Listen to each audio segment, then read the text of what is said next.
Congress BJP ನಡುವೆ ಕೋಗಿಲು ಕದನ ಜೊತೆಗೆ ಮನೆ ಕಳ್ಕೊಂಡವರ ಆಕ್ರಂದನ ಶುರುವಾಗಿದೆ. ಕೋಗಿಲು ಲೇಔಟ್ ಬಳಿ ಅಕ್ರಮ ಮನೆ ತೆರವು ಪ್ರಕರಣಕ್ಕೆ ಸಂಬಂಧಪಟ್ಟ ಹಾಗೆ ಯಲಹಂಕ ಪೊಲೀಸ್ನವರಿಂದ ಇಬ್ಬರು ಆರೋಪಿಗಳ ಬಂಧನ ಆಗಿದೆ. ಕೋಗಿಲು ಲೇಔಟ್ನಲ್ಲಿ ಈಗ ಸಾಕಷ್ಟು ಜನ ಮನೆ ಕಳ್ಕೊಂಡಿದ್ದಾರೆ. ಅವರಿಗೆ ಆಲ್ಟರ್ನೇಟಿವ್ ವ್ಯವಸ್ಥೆ ಕೂಡ ಈಗ ಸರ್ಕಾರ ಮಾಡಿದೆ. ಯಲಹಂಕ ಪೊಲೀಸ್ನವರಿಂದ ವಸೀಂ ಮತ್ತೆ ವಿಜಯ್ ಕುಮಾರ್ ಅರೆಸ್ಟ್ ಆಗಿದ್ದಾರೆ. ಫಕೀರ್ ಕಾಲೋನಿ ಮತ್ತೆ ವಸೀಂ ಲೇಔಟ್ನಲ್ಲಿ ಭೂಮಿ ಒತ್ತುವರಿ ಮಾಡಿರುವ ಹಿನ್ನೆಲೆಯಲ್ಲಿ ಅಕ್ರಮವಾಗಿ ಭೂಮಿ ಕಬಳಿಸಿದ ಹಿನ್ನೆಲೆ ದೂರು ದಾಖಲಾಗಿತ್ತು.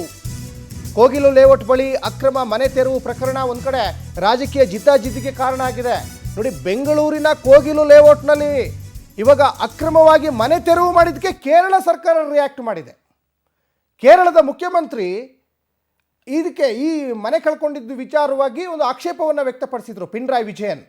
ಮತ್ತೊಂದು ಕಡೆ ಇದೀಗ ಕೇಸರಿ ಕಲಿಗಳು ಕಾಂಗ್ರೆಸ್ ನಾಯಕರ ವಿರುದ್ಧವಾಗಿ ನಿಗಿ ಕೆಂಡ ಕಾರ್ತಾ ಇದ್ದಾರೆ. ಮತ್ತು ಅವರಿಗೆ ಮನೆಗಳನ್ನು ಕೂಡ ಇವಾಗ ಕಟ್ಟಿಸಿಬಿಟ್ಟಿದ್ದಾರೆ. ಇನ್ನು ಮನೆ ಹಂಚಿಕೆ ಆಗಿಲ್ಲ. ಇವತ್ತು ನಾಳೆ ಅಂತ ಈಗ ದಿನ ದುಡ್ತಾ ಇದ್ದಾರೆ.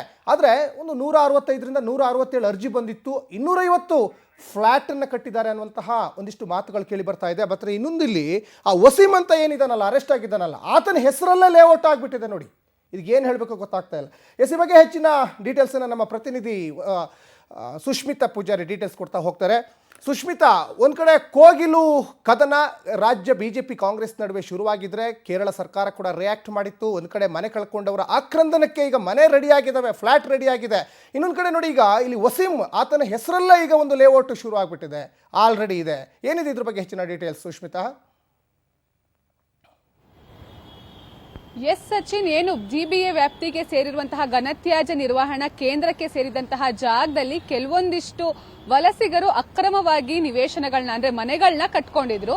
ಸೊ ಹೀಗಾಗಿ ಈ ಒಂದು ಅಕ್ರಮ ಕಟ್ಟಡಗಳ ಮೇಲೆ ಕಳೆದ 15 ದಿನಗಳ ಹಿಂದೆ ಜೆಸಿಬಿಯು ಕೂಡ ಗರ್ಜನೆಯನ್ನ ಮಾಡಿತ್ತು. ಸಂಪೂರ್ಣವಾಗಿ ಆ ಒಂದು ಮನೆಗಳನ್ನು ಕೂಡ ಜಿಬಿಎ ಡೆಮಾಲಿಷನ್ ಅನ್ನ ಮಾಡಿತ್ತು. ಅದಾದ ನಂತರ ಶುರು ಆಗಿದ್ದು ಒಂದು ರೀತಿಯಲ್ಲಿ ರಾಜಕೀಯ ತಿರುವನ್ನು ಕೂಡ ಪಡ್ಕೊಳ್ತು. ಪ್ರಮುಖವಾಗಿ ಕೇರಳ ಸರ್ಕಾರವೂ ಕೂಡ ಇದಕ್ಕೆ ಎಂಟ್ರಿ ಆಯಿತು. ಹಾಗೆ ದೇಶವ್ಯಾಪ್ತಿ ಈ ಒಂದು ಕೋಗಿಲ್ ಲೇಔಟ್ನ ವಿಚಾರ ದೇಶವ್ಯಾಪ್ತಿ ಒಂದು ಬಹುಮಟ್ಟಿಗೆ ಸುದ್ದಿ ಆಯಿತು.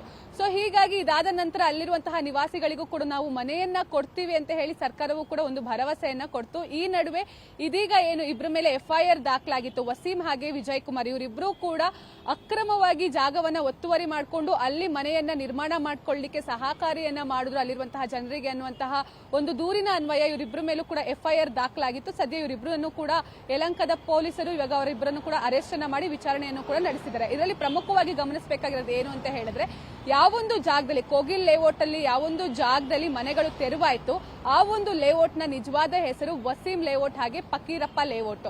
ಸೊ ಹೀಗಾಗಿ ಏನು ಅಕ್ರಮವಾಗಿ ವಸೀಂ ಆ ಒಂದು ಜಾಗವನ್ನ ಒತ್ತುವರಿ ಮಾಡ್ಕೊಂಡಿದ್ದ, ಆ ಒತ್ತುವರಿ ಮಾಡ್ಕೊಂಡಿರುವಂತಹ ಜಾಗಕ್ಕೆ ತನ್ನದೇ ಆದಂತಹ ಹೆಸರನ್ನು ಕೂಡ ಇಟ್ಕೊಂಡಿದ್ದ. ಹಾಗೆ ಈ ಒಂದು ವಸೀಂ ಆಗಿರ್ಬಹುದು ಹಾಗೆ ವಿಜಯ್ ಕುಮಾರ್ ಆಗಿರ್ಬಹುದು, ಇವರು ಕೃಷ್ಣ ಬೈರೇಗೌಡ ಸೇರಿದಂತೆ ಸಾಕಷ್ಟು ಶಾಸಕರು ಹಾಗೆ ಸಚಿವರ ಜೊತೆಯೂ ಕೂಡ ಗುರುತಿಸಿಕೊಂಡಿದ್ರು. ಕೆಲವೊಂದಿಷ್ಟು ಫೋಟೋಗಳು ಕೂಡ ವೈರಲ್ ಆಗಿತ್ತು. ಹೀಗಾಗಿ ಇವರಿಗೆ ಕುಮ್ಮಕ್ಕನ ಕೊಟ್ಟವರು ಯಾರು ಅಂದ್ರೆ ಇದು ಮೊದಲೇ ಗೊತ್ತಿತ್ತು ಎಲ್ಲರಿಗೂ ಕೂಡ, ಅಕ್ರಮವಾಗಿ ನಾವು ಮನೆಯನ್ನ ಕಟ್ತಾ ಇದೀವಿ ಅಂತ ಹೇಳಿ. ಆದ್ರೂ ಕೂಡ ಅಕ್ರಮವಾಗಿ ಜಾಗವನ್ನ ಒತ್ತುವರಿ ಮಾಡ್ಕೊಳ್ಳೋದಲ್ದೇನೆ ಅಲ್ಲಿ ಮನೆಯನ್ನ ಕಟ್ಟಿ ಸುಮಾರು 200ಕ್ಕೂ ಹೆಚ್ಚು ಮನೆ ಇತ್ತು ಅನ್ನುವಂತಹ ಕೆಲವೊಂದಿಷ್ಟು ವಿಚಾರಗಳು ಹಾಗೆ ಕೆಲವೊಂದಿಷ್ಟು ಸಂಗತಿಗಳು ಕೂಡ ಬೆಳಕಿಗೆ ಬಂತು. ಸೊ ಅಕ್ರಮವಾಗಿ ಮನೆಯನ್ನ ಕಟ್ಕೊಳ್ಳೋದಲ್ದೇನೆ ಅಲ್ಲಿ ಅಕ್ರಮವಾಗಿ ತನ್ನ ಆ ಒಂದು ಜಾಗಕ್ಕೆ ತನ್ನ ಹೆಸರನ್ನು ಕೂಡ ಇಲ್ಲಿ ವಸೀಂ ಇಟ್ಕೊಂಡಿರೋದು ಇವಾಗ ಬೆಳಕಿಗೆ ಬಂದಿರುವಂತದ್ದು.